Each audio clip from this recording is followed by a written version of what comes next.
Okay, good morning, everyone. Thank you for coming. Hopefully, you have noticed that this year at the conference, we have a focus on equality. We have an entire track dedicated to this theme, and this is one of the panels that will be focusing on this issue, this one around diversity and inclusion efforts inside corporations. And for those of you who've heard me talk about this before, I always like to start with the language we use to discuss this. And if you watch the trend of this over the years ago, when this initiative was in its nascent stages, people talked about tolerance. And I think that that is an ugly word to describe this, because what it imparts is that there's a superior and an inferior here, and at the grace of the first, you're being tolerated because of your difference.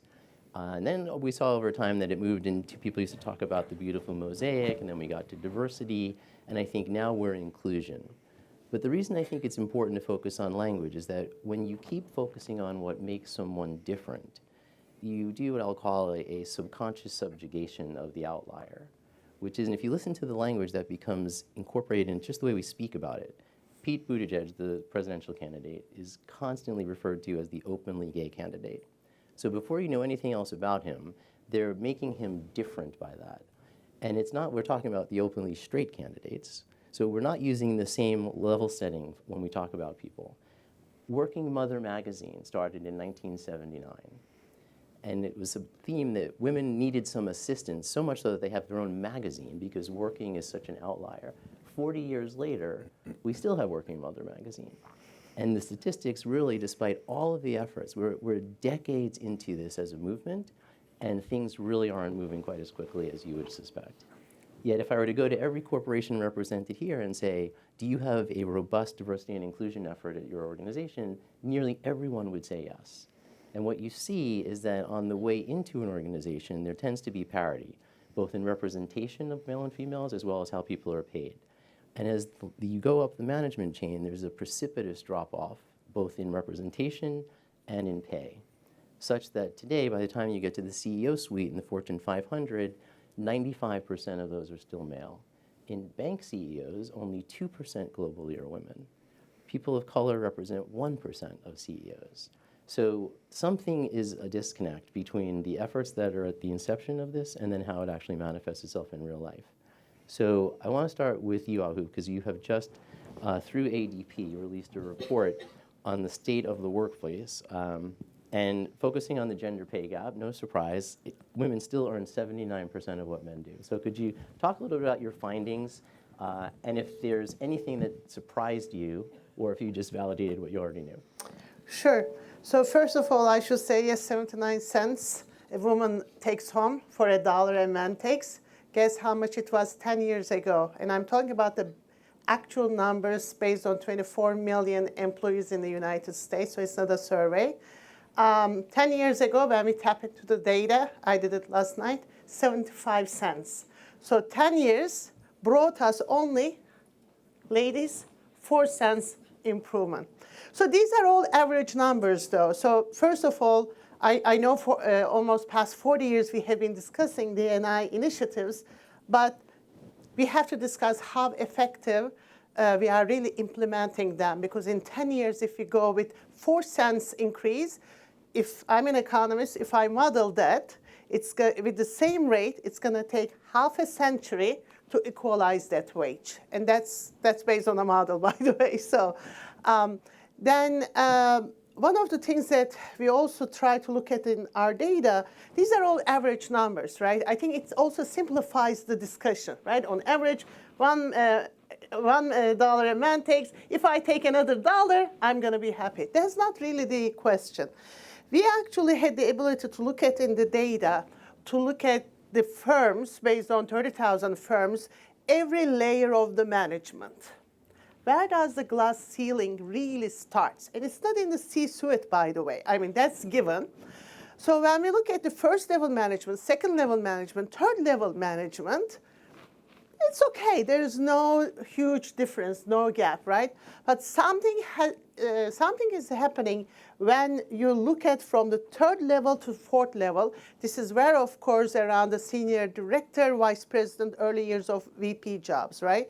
This is where the inflection point occurs, and that's where the gap suddenly increases and then continues to accelerate even further. So unless we really tap into that specific problem and understand the root cause, we're not going to be able to resolve this issue. Even if $1 equals to $1, that's not the question again. We have to really target where the root cause is and how we're going to implement and strategize to resolve the issue. I think that's one of the biggest highlights that we had, one of them. All right, thank you. So Tony, I want to go to you. You are the Chief Equality Officer at Salesforce. So just the fact that your title and position exists puts a chip on how Salesforce believes in this issue. Talk to us about how you inculcate that in a culture and overcome the notion that it's a zero-sum game. Okay. Well, I'd start by, there's no pretense that Salesforce has all the answers, but we have made some progress. It's been core to our culture, and this idea that anyone with a platform, and including for-profit corporations, have a responsibility to use that platform for the betterment of society, both inside the corporation or inside their entity, as well as in broader civil society. And so some of the ways that we have done that are the stands that we've taken on equal pay is a great example. And that started in 2015, and we had a couple of leaders in the organization, Cindy Robbins, who leads employee success, that's our version of HR, Leila Seika, a senior tech executive, came to the then CEO, Mark Benioff, and said, hey, we have a problem. We believe that women are not paid the same as men for the same work in the same location. And Mark was initially skeptical, and it's well documented, but then ultimately, Mark said, go get the facts. And empowered them to go get the facts. And in 2016, over that course of time, we audited the pay of every employee on the planet for parity and equity based on gender. Did in fact find the gap. It was about $2.7 million. And since then, we've done that audit year by year, every year, and it gone back to reconcile those differences, adjusting salaries up. No one's salary was adjusted down to make sure that if you're doing the same work in the same location, that you're paid the same regardless of your gender identity. So that's one example. More broadly, we're working to build a great culture where everyone feels seen and valued and heard, and that they can be their authentic self. And we're holding folks accountable and being transparent about our representation.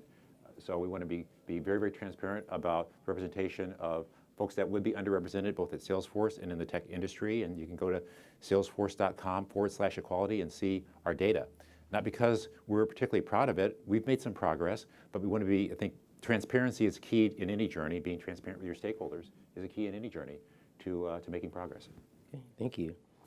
Sekou, let's turn to you. You lead a relatively new initiative at JPMorgan called Advancing Black Pathways. Tell us, how did this effort begin and what was the catalyst for it? Great, thank you. So Advancing Black Pathways is focused on building greater economic foundation for success for Black communities, for individuals, families, and businesses. And it started actually about 3 years ago under another program called Advancing Black Leaders. And what happened, Jamie and the OC were looking at the diversity numbers, and like most corporations, it looked great. When you look at what percentage as a whole we're diverse, we're almost half diverse.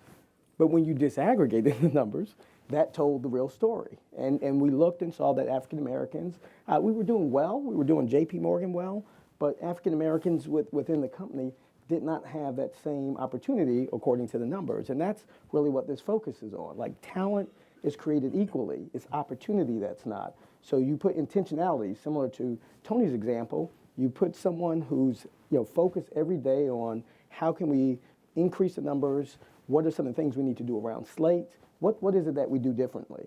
Nothing will ever change if you just put people and don't change what you're actually doing, right? So having that review on pay really highlighted, or the study on pay, highlighted some of the changes or challenges. And so that happened for us as well, as we were intentional about creating a program, ensuring that people had slates that we were measuring and looking across line of business. If you hired 10 managing directors and you had 100 people interview and no one was Black, well, I'm gonna go out on the limb and say, you're never gonna get anyone, right? And so I think we were able to see a lot of tremendous progress. We have an all-time high of Black managing directors now at JPMorgan. We're still, aspiring to do more, but that's just an example of when you're intentional about a program and focus and you treat it the same way you do a business issue, then you could reach progress. So my role is now that extension. We're focused on the external, outward community, as well as internally. And so we're leveraging both business and philanthropic resources to really tap into some of these issues that are still persistent in many communities. And what's what's been the response from the Black community? I mean, people have not historically banked with JPMorgan. Surprised that you're heading this initiative? So well, we did a brand lift survey to understand where we were starting, and there was no surprise that there is mistrust of African Americans with banks. When you think about historical, redlining, housing policy from the government, these were structural things that impacted communities. I think our reaction or engagement with communities, people have been pleasantly surprised that someone is truly focused on the community and not in an episodic transactional way. Like, people need to see authenticity to know that, like, we just launched a financial health campaign targeting 20,000 Black women. It's not about products. It's about tools. It's about engaging. You don't need to open a JPMorgan account to check your credit, right? Here's some free resources. And so the community, when they sense authenticity and that you're not doing this just to push a new product, it's easier for people to get behind and really get the message. Now, the other thing that we had to be, we've leveraged different ambassadors who or media that's culturally relevant for the Black community. So for Essence, the Essence magazine is a Black magazine. They throw the Essence Festival. You may have seen Road Trip a couple of years ago. 500,000 people descend on New Orleans, 500,000 African American women. So that's a partner where we could put content and it's relevant to the community. So it's a combination of showing that you're there, but you're also leveraging voices that reach into the community. Mm-hmm. Okay. So, Kathy, I want to go to you, because some of the things that Sekou was just talking about, people are not even aware that they hold these notions. Yeah. I know that you and your company have done work on unconscious bias. Tell us how that's gone, and how do you keep that alive? Right. And so as we talked about, we have been rolling out unconscious bias training for years, really since, I guess, over the last 10 or 15 years when that became a thing, and when folks started becoming much more self-aware about their behaviors. But what we discovered over time is that unless you put it within the context of the day-to-day job, 2 weeks out, suddenly all those epiphanies that you have as a result of the training get lost. And so what we are trying to do is, certainly we continue with the unconscious bias training, and there are new versions of it that make it much more personal and applicable, but we also have provided the context for our leaders. And when we put in processes and programs with respect to our HR processes, hiring, promotions, et cetera, we are very intentional about debiasing those processes, but we ensure that those involved in the recruitment process, in the doling out the good opportunities process, understand why we're being so attentive to those processes. Mm-hmm. I would also say that we have identified very specific leadership training for junior, middle, and senior level leaders, because I'm seeing a lot of nodding in the room, but there have been a lot of very successful professionals in the financial industry who are technical experts, but perhaps are not necessarily illustrate optimal leadership skills. And so what we're trying to do is help those folks along, as well as the natural leaders, to think about their day-to-day behaviors and have an intentional lens in everything they do. I mean, because I don't know among those in the room if you've taken any one of a number of unconscious bias assessments. I know I found myself very annoyed that when I was asked, what's your vision of a CEO, my dad popped up.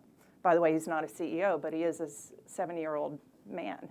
And so I think just continuing that awareness, making it a part of your day-to-day, which doesn't necessarily happen as a result of having an individual training class. Mm-hmm. Okay, Raphael, I want to go to you. You are the Chief Investment Officer of a fund that has, I think, over $150 billion. How do you use that as leverage as an asset owner to ensure your value system around D&I issues gets incorporated into your investment strategy? Okay, thanks for the question. I'd say with us, it's not values driven. which is maybe controversial, but it's outcome driven. So we've got a pretty complex job, which is to invest in anything, anywhere, anytime, and make as much money as we can in a sustainable way over the long run. And for us, the world just looks really complex. And so if the world is really complex and your decision making is complex, either our own or our managers or the companies we're investing in, then surely the more different opinions, different voices, different inputs you get and truly listen to, they're going to help you make better decisions. So for us, that's where it starts. And so, yes, as an investor, we're voting our shares in companies partly based on board composition. But that's not enough. It's got to go down through the management. It's got to go down through their decision making. Yes, when we look at fund managers, and we've got about 120 of them, and the average mandate size is almost $2 billion, so we have a voice. We're asking questions, not about diversity policy or gender composition really. It's more about diversity of thought. Who's on the committee? Who makes decisions? Who do they listen to? What's their background? Did they all go to Ivy League universities and do the same MBA in the same decade? Because they probably all think the same. So we actually are testing that. But most importantly, and actually the conversation I think I want to have is about us. So we're no different, and we look not hugely dissimilar from the financial services industry when we look at our data. And we've managed to get ourselves to the very uncomfortable place of being aware of it and saying we need to change. It's a business imperative to change, but we're still in the process of working on that. Maybe that's a never-ending task, but certainly change is really hard. So I find myself feeling much less comfortable at work these days than I did 5 years ago, even though we've made positive progress, because I'm much more aware of the issues. Mm-hmm. And Sekou, before you had this position, you were working in the pension space. Were you hearing from pensioners that they wanted ESG and other type initiatives incorporated into the strategy? Yes, I ran pension coverage in the investment bank, and I was glad to see leading pensions actually reaching out to companies and looking at or wanting to know in this, if you want a mandate from them, they want to understand the diversity of your team, the diversity of the firm. And I think when you have those institutional investors or large pensions, pushing, it creates at least an urgency within some management teams that we have to really focus on this. And if you go back, if you think about Atlanta, and Maynard Jackson, one of the African-American mayors of Atlanta, he really pushed the banks. He said, hey, if you want our deposit money, then you need to have diversity on your boards in these banks. Same thing with the investment banks. And some of these black mayors really pushed. They said, hey, if you want to bring your investment bank teams here to do municipal finance, we need to see some representation that reflects the people we serve. And so I think pensions can play a critical role in ensuring that they help hold some of these companies accountable to ensure that there's diversity and opportunity for everyone. Mm-hmm. And I think that, to Raphael's point, there's demonstrable evidence that more diverse boards actually yield better financial performance. So you're not doing anyone a favor by including them. You actually have a fiduciary responsibility to make your workplace more diverse. Ahu, you at ADP obviously have access to millions and millions of records, but as Raphael said, turning inside and looking at your own company, have you done that? Does the data help inform the decisions around ADP itself addressing a more diverse workplace? Definitely. So we are a data-driven company because we are sitting in one of the largest workforce data also in the United States. So our decisions are always based on the data. So we definitely have those policies. We actually increase the executive female presence, as well as the diverse workforce within the company. And we are not asking salary anymore. I think that's a huge, by the way, differentiator. And the other thing is we have a lot of resource groups, and these are this really focuses on the different diversities, not only LGBT, but also, again, we have a very big international women organization, actually very effective, as well as other resource groups for different ethnicities. So it's not only we are doing this for our own internal employee engagement, but also working with our suppliers and the vendors that we are working definitely to increase that. But one of the things that I want to mention, and this is also one of the key points strategically that we are looking internally, is that labor markets is very tight right now. I mean, there's no discussion. It's the lowest unemployment rate we have been experiencing past 50, 60 years. Every month we are pumping 200,000 jobs in the United States, so it's a healthy, so far so good job market. There's a huge skilled shortage in the United States, and I'm not using the word talent, I'm using skilled shortage, because this shortage is not only the West Coast high-tech Googlers or the coders, it's also truck drivers, hairdressers, nurses. So anybody who has any job which requires skills is now open. So the hiring rate is actually lagging when you compare the openings in the US. So that's a fact. So in this environment, D&I issues really has a very strategic role, not only to really increase the diversity and get the more innovation and all the other benefits, but also in order to run businesses, we will have difficulty to find skilled workers. Businesses' biggest challenge to find skilled workers in the next few years. That's given. So in this environment, businesses have two choices: either invest in their talent, right, or tap into different talent sources. So for both of the cases, D&I has a very strategic role, and it doesn't end really with the hiring. D&I should be involved in the overall talent management cycle, because it's not only about hiring, but also retaining the employee in this environment.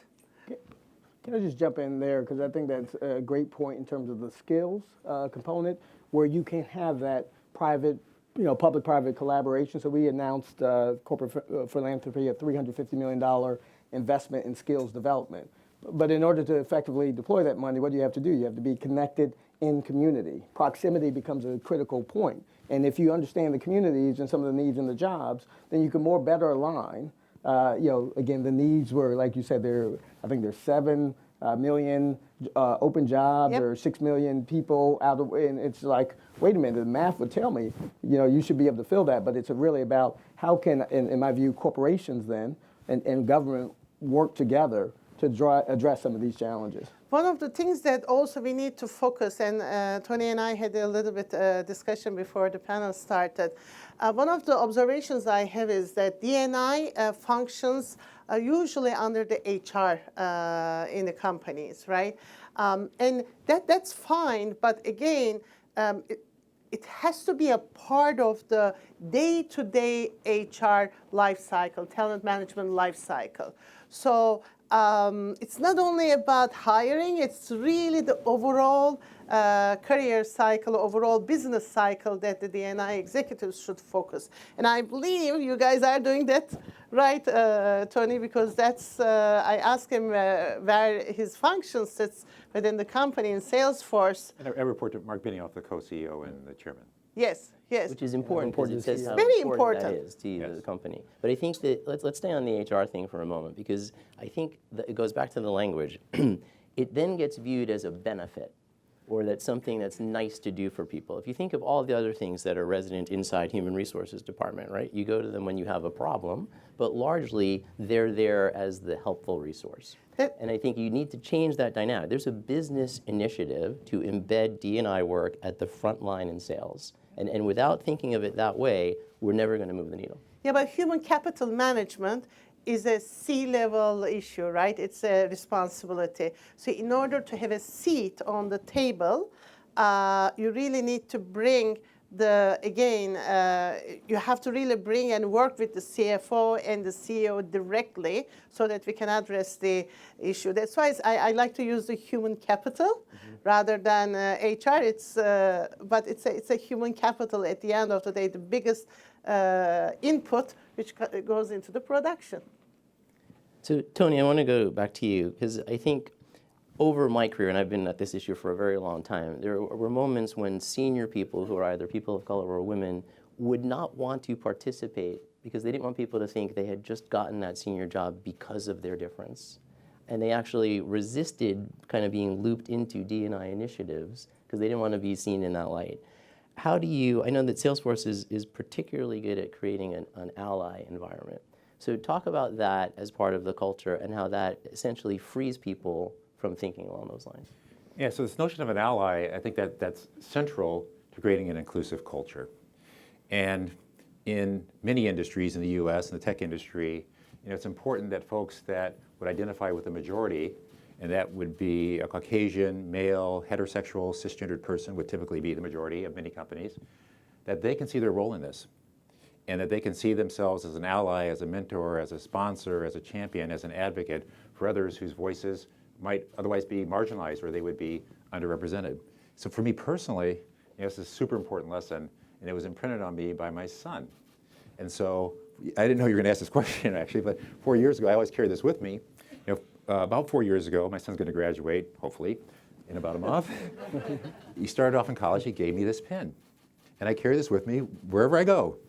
Right, you can read the college on there. I'm not going to disclose what college it is. But it says, well, there you go. Yeah, but it says simply ally. Ally of the Queer Resource Center of his college. And he says, put this on. And the power of publicly declaring yourself to be someone's ally and saying, I'm standing with you today publicly versus privately saying, well, I'm your ally, but the headwind comes and a controversy comes and you're silent, right? Super powerful. It's powerful for them, it's powerful for you, and empowers you, and it gives them empowerment and it encourages them. But one of the important things about being someone's ally, it doesn't necessarily mean you agree. Right? So you can be someone's ally, and we think about this inside the company. It doesn't mean that you have to agree on every, because people say if that's a litmus test, in order to be your ally, I've got to agree with you on every single social or political issue or change my political party or religious affiliation if I have one.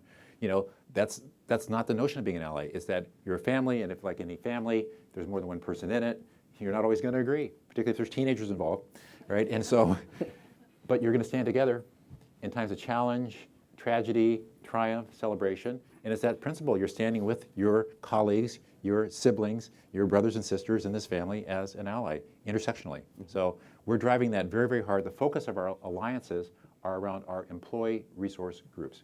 And of our employee resource groups, we call them equality groups. We have 12 of them. And so that's where we try to get folks to show up. And one of them is Bold Force for black folks at Salesforce. You don't have to be black to be a part of Bold Force. In fact, we're inviting other folks to come in and increase their empathy and awareness, and maybe initially just showing up and listening. It's a powerful statement. So that's some of the ways, Rich, to your question, where we're driving the notion of allies inside of Salesforce. Great. So Kathy, I want to go to you because we were speaking before about the notion of quotas. And the state of California just passed a gender representation quota. Yep. Norway, elsewhere, you see that it's actually been legislated into law. Yep. You don't seem to agree with that. So could give us your perspective on like what you don't like about quotas and like some of the workarounds that you think do work. Yeah, so it's not that I don't like quotas. I just question how quotas drive the outcomes that you're trying to aspire to. And so I think that you can have aspirational targets, but at the end of the day, the way we think about our talent proposition is, I think of it as a virtuous circle. You start with establishing the right environment that's inclusive, where everyone brings their best self to work and top talent wants to come and be a part of your firm. A great culture drives the great talent and great talent behaviors, which in turn drive outcomes for our clients. And so as much as within PGIM, we have some pretty, we're in a good spot, not where we want to be from a senior representation perspective, but a pretty good place. But we have some pretty aggressive aspirations to continue to evolve the composition of our senior leadership. It's not a quota. In order to do that, however, we need to make sure that we're creating an environment where we've earned the right to continue to employ our top folks on a day-to-day basis. I would also say I've been called the most optimistic I&D professional. And just to amplify Raphael's point, I think we are at a really interesting and pivotal time for kind of talent management. I was a beneficiary at Sekou's firm spent 20 years at JPMorgan in banking and was a beneficiary of the women's program, 25 years ago now.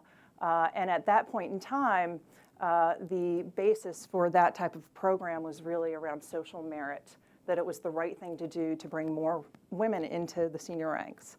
I will say, having been in the market since, the last decade, there has been an evolution where there's lots of research that continues to prove the point that cognitively diverse teams with different backgrounds, different genders, different experiences derive value. But that has not necessarily been the lever that has caused our leadership, and I agree with several of my panelists. I think I depend very deeply on my HR partner, but I report to our CEO as well, and the CEOs within our business are my colleagues. And in order, I think we've shifted from a world where it's a social mandate. The terminology over the last decade was economic imperative, which to me was code for there's lots of research out there that proves the point that you want to bring in different perspectives to get great outcomes.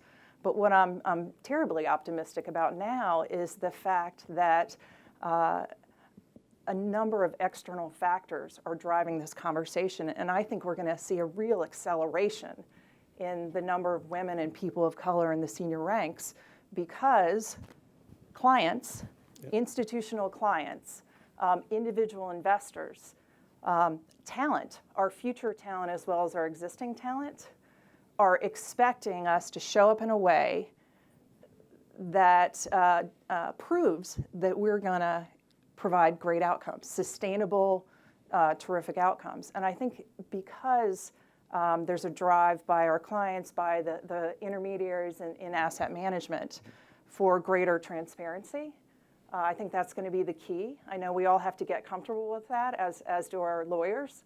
But I think transparency and the demand by talent and by our clients is going to create a real hockey stick effect in terms of accelerating the diversity, at least for those components that are measurable. So globally, gender, and in the States, ethnicity. You want to say that? Yeah. So absolutely, transparency is essential. Yeah. And so again, for us, the idea that we have 31.6% of our global workforce is women. 2 years ago, it was 30.1%. So we've improved 150 basis points. It's about 4,000 women, new women working at Salesforce in just the last year. Super important. Also accountability.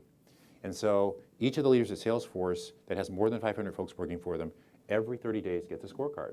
Okay, what's on the scorecard? How many women work for you today? How many women worked for you last month? How many women worked for you a year ago this month? In the last 30 days, how many women did you hire? How many women did you promote? How many attrited for any reason? And because, to your earlier point, it's not just about the broad cohort, it's about right up to the board of directors, they get a second scorecard. VP and above, same litany. How many women, how many did you hire, how many did you promote? And likewise in the US, for underrepresented folks, in the US only, they get a similar scorecard. So we're transparent about the data, for better or for worse, right? We hold the top leaders accountable. They're measured on a short cadence with low latency. So you can see problems with attrition, celebrate great things. You're always hiring the best person. You're always promoting the most qualified person.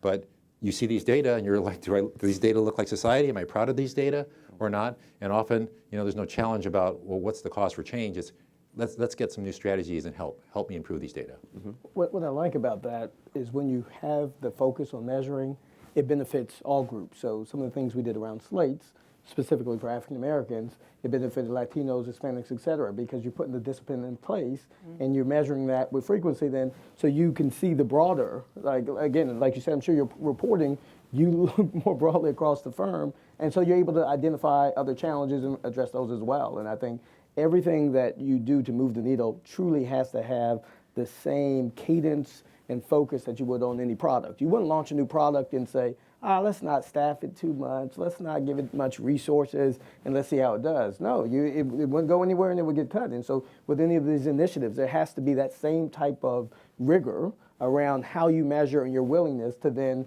take the difficult step where if someone consistently is not moving the needle and you've tried to put your arms around them, that you're willing to make decisions that are in the best of the company's interest, and the company's interest is really having the most talented people around the table. I have no doubt that those intentions are, with positive approach and good willing. But again, I'll talk about with the data.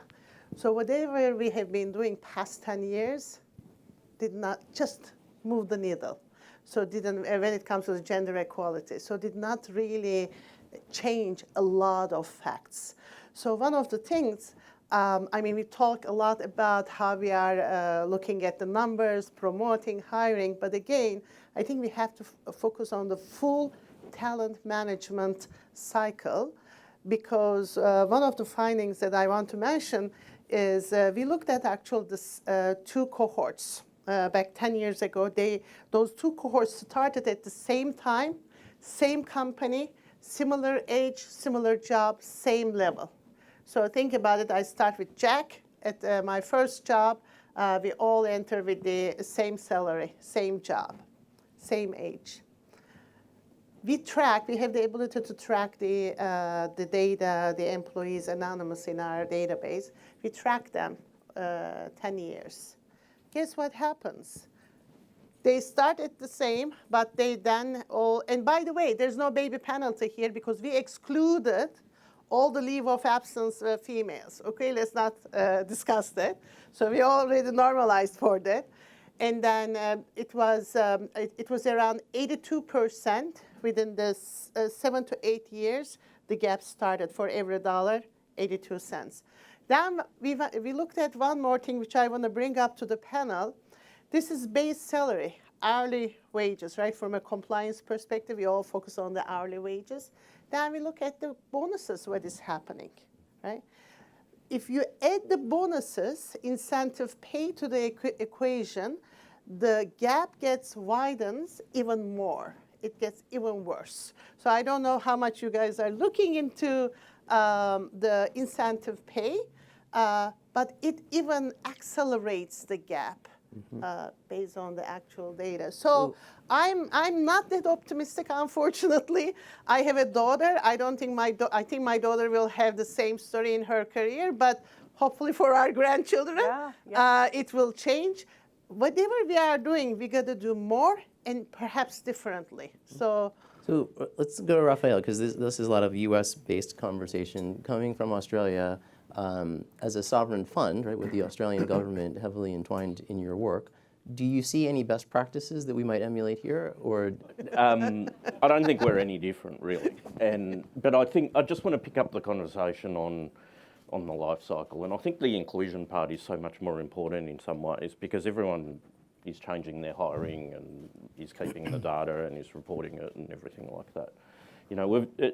And to me, like the issue that you raise is really one of how the unconscious bias gets applied through the life cycle of someone's career. And so we've done some interesting things internally. So we pulled the annual performance review write-ups across my team. And and we split it by gender. And she punches above her weight. He gets outcomes. She's prepared to challenge. He influences. Same situation, same people, different language. Language with embedded values and biases. And so we reported that back to the managers who wrote those things and said, is this what you intended? What did you mean when you used this language? Why did you use this language rather than that language? And so I think we've got to accept we're all biased. Women, men, people from different ethnicities, we're all biased. But we've got to train ourselves to be aware of that and to leave it behind. So, we're doing, like everyone, we do all the data. When we hire, I just finished a recruitment for quite a senior person and I had a long chat with the recruiter and I said, if you don't give me a short list that's representative of the population, don't bother. Like we actually put it in the contract. And then I said, I read their write-up of the brief. It said you have to have done this for 10 years, you have to demonstrate that. And I said, well, no, that's not the point. The point isn't if you've done it before, the point's if you can do it now. And so I made them take all that out of the brief. And, which by the way, took a lot of meetings and time and feedback on my part. And in the end, they said, oh, we have to go away and think about if we can do this. And so they did. And to their credit, they came back and said, yes, we can. And we finished quite a successful process. And it wasn't a quota. It wasn't that I said we have to hire a woman or someone from a different group. But I did want someone who thought differently to the rest of the team. And so we're just starting to roll out a tool now where for our hiring managers, we're sort of saying, do a map. What does your team look like? Not now, but when you finish all your current hiring, what does it look like in terms of composition, background, education, age group? Just like if you're recruiting a football team as a coach, you don't hire all the forwards or all the backs. You know, you have a composition. And so when you go to each individual job, rather than saying, oh, here's the best person for the job, but then somehow everyone looks the same at the end of the process, you're actually saying, well, what's the job of this role within this team? And suddenly it's changed the conversation, because we just had one where I said to the hiring manager, you know, if you recruit this person who looks like this, then actually your team of 15 people is going to look like this in a couple of years. There's only 1 or 2 people who look different. Is that what you planned? Is that your intention? We started the hiring process again.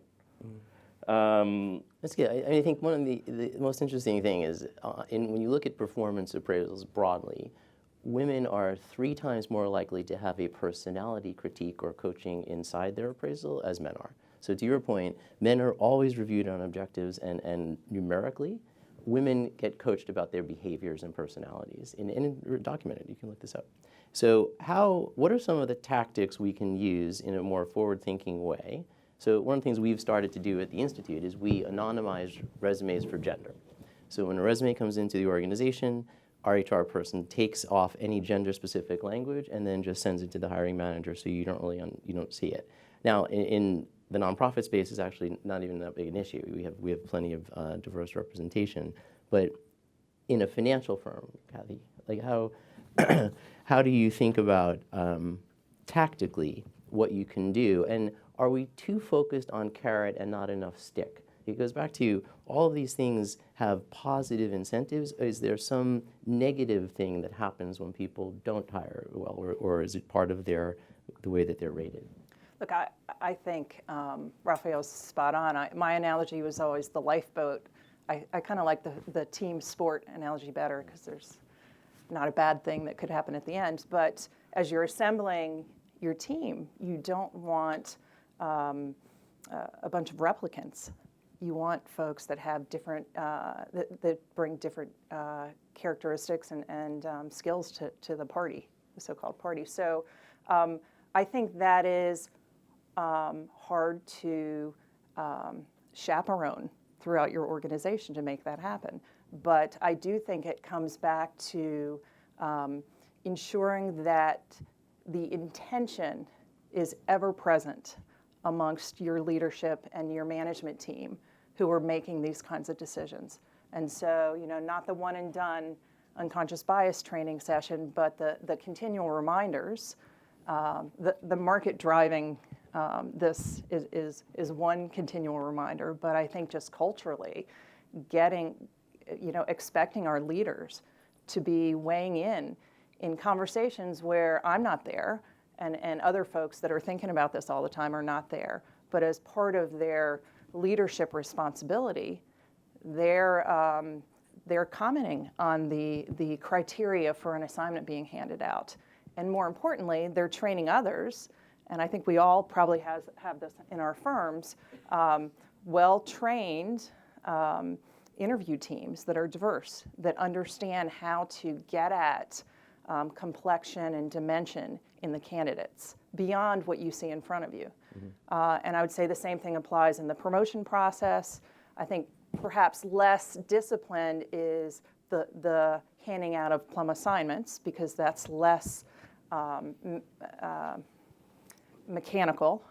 But it's something that's, I think, it's tough to to, as I said, chaperone, but we need to expect and incent our leaders to behave in a way that they show the way with our culture. Can I go back to the feedback, because it's something that I've noticed in terms of mentoring a lot of African Americans. So feedback is a gift, but it's a gift, unfortunately, that isn't given freely in some cases. People take the path of least resistance. And so with African Americans, and we had this conversation earlier, you would have a feedback, someone would be well rated. It's nothing of meat or substance. And then they never are able to get the good job, because then when you double click, you're like, well, they're well rated, but oh no, this is when the feedback happens in the room when they're thinking about the job. Yeah. Oh, he doesn't do this or she doesn't do that. That experience. And so I've seen that happen in the other piece around assignments. Again, throughout my career, seeing this, the calibration of analysts. So when you talk about who's doing well, so Johnny gets put on the team that has complex accounts, Sally doesn't. And then when you're talking about the analyst strength, you say Johnny shows a greater propensity to handle complex accounts. Well, does he, or was he really just given complex accounts? And so that's part of the challenge, and it's this compounding thing where if you don't look at the feedback, and that's why I coach people a lot on making sure as an employee, what are some of the things you can do to help with the feedback process? And then as managers, how do we really share those best practices? But I think both feedback and talent assignment are one of those critical things that start that then accounts for the differences that you're talking about later on, right? Because of course there's going to be a great pay gap over a 10-year period if I've been put in the more challenging, less lucrative assignment. So of course, the person that has a better job and trajectory, they're going to continue on that trajectory.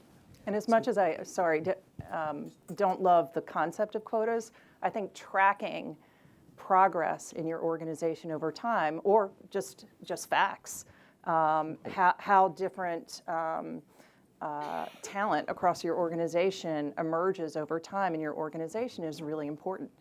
I want to pivot to affiliate groups for a minute. So when I was at the bank, and particularly the women's group would get together, I thought, it's kind of funny, like you're tasking women with solving a problem that they didn't create. And everyone comes together, they have a cocktail party, they admire the problem, and then they go back to their day jobs. And I was speaking at a conference last summer in New York on diversity, and afterwards, a young woman came up to me. She's an African-American lesbian. And she said, I'm a little confused because I could actually spend most of my week going to different affiliate organizations. Yeah. Because there's a black organization, an LGBT, a woman organization. And she said, I'm not sure how my company wants me to define myself. And I thought that was such an interesting perspective, because I never had thought, thought of it in that light. But Tony, I know this is a very large component at Salesforce across a spectrum of different ideologies and colors and whatnot, even religions. So how do you think of these groups, and how do you empower them to activate on some of the things that come up? Sure. I think that these employee resource groups, they're called different things, affiliate groups, business resource groups, this is an absolutely essential element of a healthy culture. And it's super important that they are empowered, that they have executive sponsors and champions, so that you see leaders from the very top engaged and owning this, even when they don't have exactly the right lexicon to engage. Like, for example, I was in Europe and someone's asking me, well, do you say black or do you say colored? And it might be different in Europe than US, but it was a totally authentic question, and the person just didn't really know, and so I think you have to have a measure of grace. And by inviting folks in as allies, it gives them the empathy, it gives them the language, so that the next time they know how to engage, so that leaders can engage in a constructive way. So we have 12 of these groups, and one of the best examples of how they engage would be an example of our LGBTQ group at Salesforce. It's called Outforce. And one of the engagements that they have, that's probably the most powerful thing that we do, has been Pride. And so we engage in dozens of cities around the world, and folks show up that of all sorts of identities. Thousands of people on a weekend will show up at a Pride celebration in Dublin or Amsterdam or San Francisco or New York this year, the 50th anniversary of Stonewall. So these are super, super important ways for people to show alliances with their colleagues, even though they don't identify in the same way that those folks do, right? Our newest employee resource group is one called Faith Force. And the beginnings of this really were people coming into the workplace saying, okay, well, if you're black and you have a place where you can have a community and you can invite in allies, and if you ask me my identity, I'd say I'm black, male, heterosexual, cisgendered. But if someone says, well, what if I told you my identity and the first thing I said was my faith? How about me? Can I be my authentic self? Now, unequivocally, the answer has to be yes. The question is, how do you do that in a way that's not divisive? And so we began a journey about 1.5 years ago to create Faith Force inside of the company. And it's an interfaith organization. It's the fastest growing employee resource group. It has over 1,500 folks engaged in it now worldwide. We have about 35,000 employees worldwide. And some of the examples are so unexpected, but when you have a Christ Church, or you have a Tree of Life synagogue incident, or you have the incident that just happened in Sri Lanka, where people of faith are coming into the workplace and they're suffering, they're known, does anyone really empathize or aware? Is there some thoughtful and constructive and inclusive way to just even acknowledge what happened in the world because this is affecting me and being my authentic self at work? I mean, this group has been able to bring folks together of all identities, of all faiths, or people of no faith at all, just to learn, not to evangelize, not to change anyone's views on faith, that, hey, here's something that happened in the world. Or for example, at the end of Ramadan, I didn't know about this, there's a celebration called Eid, where you're breaking the fast. And the people that identify as Muslims in the workplace are saying, well, can we celebrate this in the workplace? Because we've never done it before, and people don't even know anything about Ramadan or Eid or anything. Can we just come in and educate people, not evangelize them? I said, we don't see why not if it's done in a constructive and an inclusive way. And so this has been some of the most remarkable things for me personally in my journey, and most unexpected, of finding constructive ways, non-divisive ways for folks to bring their faith into the workplace. But it spans all different aspects of identity. But this is probably the one where we really felt like we were on the frontier. Yeah. And Sekou, is there any downside to or blowback to your initiative? Like, or is there wondering why inside JPMorgan there's not a similar effort towards women or Latinos? Or? So what I would say is we built on some of those efforts. So we have Women on the Move, and actually modeled a lot of that, what we've done in terms of our structure based on our veterans effort, our women's effort. So we're seen as trying to create these opportunities more broadly across the firm, and that for the benefit of everyone. And then my team itself is incredibly diverse. We didn't only want African Americans working on advanced black pathways, and we also launched an ambassadors program to reach all employees to get engaged. And when you don't focus on this as just a black issue, but an issue that can impact our country and is for the good of the country, it's easier for it to resonate with people. Mm-hmm. All right, so we only have a few minutes left, and I thought I would open it up to the audience if there are any questions. Yes, Margaret Anderson, in the back of the microphone. It resonated when you were talking about, some of the critiques that women get. So I work at Deloitte, and one of the things I hear in terms of critiquing women's performance is executive presence. And that is one of those ambiguous, what does that mean? So I'd like to ask the panel or a couple of you to help us understand how can we evolve the concept of executive presence so that it is not one ideal that apparently we're measuring everyone against, and make it a little bit more universal. I think I'll go to the panelists in a moment, but when you think about very old organizations, right, and I came from one that was 200 years old, there is a culture that has had a paradigm of being white, straight, and male, and probably over 50. So when you're not that, and if that has been kind of embedded in the culture as what the norm is around executive leadership, I don't think people even understand in a granular way what you're missing or what the coaching is. It's just that you don't reflect back what the expectation is. So, Tony? Yeah. Kathy, I was struck by your point about your visualization of a CEO, and as you said, it was your father, right? I think at Deloitte, where you have a leader like Janet Foudy, who leads Deloitte Digital, it's Kathy Engelbert, right? Who's the CEO. When you think CEO at Deloitte, see, representation matters. And so the idea that you have these leaders, so when someone at Deloitte thinks, CEO, they think of Janet, or they think it's very different, right? That visualization. That has nothing to do with your comment about executive presence, right? It's just the idea of the visualization of what a leader looks like is not going to change until leaders look like society. And if you have a visualization like your visualization, then you're destined to not succeed, or to not succeed in a fantastic way, versus if you have leaders and boards and CXOs that look like society, that's whatever, 51%, 90% of the battle.